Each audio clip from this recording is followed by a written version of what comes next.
ನಮಸ್ಕಾರ ಎಲ್ರಿಗೂ, welcome back to my YouTube channel. ನೀವೇನಾದರೂ ತಂದೂರಿ ರೊಟ್ಟಿನ ಹೋಟೆಲ್ ಸ್ಟೈಲಲ್ಲಿ ಮನೇಲಿ ಮಾಡೋಕ್ಕೆ ಟ್ರೈ ಮಾಡಿದಿರ್ವಾ ಅಥವಾ ಇನ್ನೂ ಮಾಡಿಲ್ವಾ? ಹಾಗಾದರೆ ಬನ್ನಿ, ಯಾಕೆ ತಡ ಮಾಡ್ತಿದ್ದೀರಾ, ಮಾಡೋಣ. 1 ಕಪ್ ಗೋಧಿ ಹಿಟ್ಟು, 1 ಕಪ್ ಮೈದಾ ಹಿಟ್ಟು, ಬೇಕಾದರೆ 2 ಕಪ್ ಮೈದಾ ಹಿಟ್ಟು ಕೂಡ ಯೂಸ್ ಮಾಡ್ಕೋಬಹುದು. ನೋಡಿ, ಒಂದು ಸ್ವಲ್ಪನೇ ಉಪ್ಪು ಮತ್ತು ಸಕ್ಕರೆ ಕೂಡ ಹಾಕೊತಾ ಇದ್ದೀನಿ ಕಲರ್ ಸಲುವಾಗಿ. ಮತ್ತು ಇದಕ್ಕೆ ಮೇನ್ ಅಡುಗೆ ಸೋಡಾ ಅಂತ ಹೇಳ್ಬೋದು, ಒಂದು 1/2 ಸ್ಪೂನ್ ಹಾಕ್ಕೊಂಡಿದ್ದೀನಿ.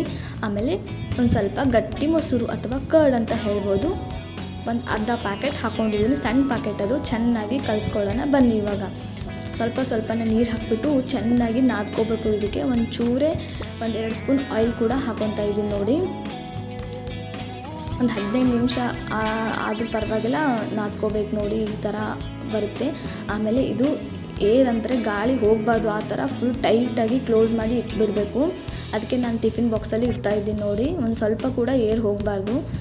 ನೋಡಿ, ಆಲ್ರೆಡಿ ನಾನು ಅದನ್ನ ಲಟ್ಸ್ಕೊತಾ ಇದ್ದೀನಿ. ಎಷ್ಟು ಬೇಕೋ ಅಷ್ಟು ತಳ್ಳಗೆ, ಯಾವ ಶೇಪ್ ಬೇಕಾದರೂ ಲಟ್ಸ್ಕೊಳ್ಳಿ. ಒಂದು ಸ್ವಲ್ಪ ಎಳ್ಳಿದ್ರೆ ಎಳ್ಳು ಮತ್ತು ಕೊತ್ತಂಬರಿ ಕೂಡ ಹಚ್ಕೊಂಡಿದ್ದೀನಿ. ಲಟ್ಸ್ಕೋದನ್ನ ನಾನು ವೀಡಿಯೋ ಮಾಡೋಕ್ಕಾಗಲಿಲ್ಲ, ಸೊ ತೋರಿಸ್ತಾ ಇದ್ದೀನಿ. ನೋಡಿ, ಮತ್ತು ಇದನ್ನು ನಾರ್ಮಲಾಗಿ ಹಂಚಲ್ಲಿ ಫಸ್ಟ್ಗೆ ನೀರು ಹಾಕ್ಕೊಂಡ್ಬಿಟ್ಟು ಹಾಕಬೇಕು. ನೋಡಿ, ಎಷ್ಟು ಚೆನ್ನಾಗಿ ಉಬ್ಬಿದೆ ನೋಡಿ. ಇದು ಈ ಥರ ಬಂದರೆ ಸಾಕು.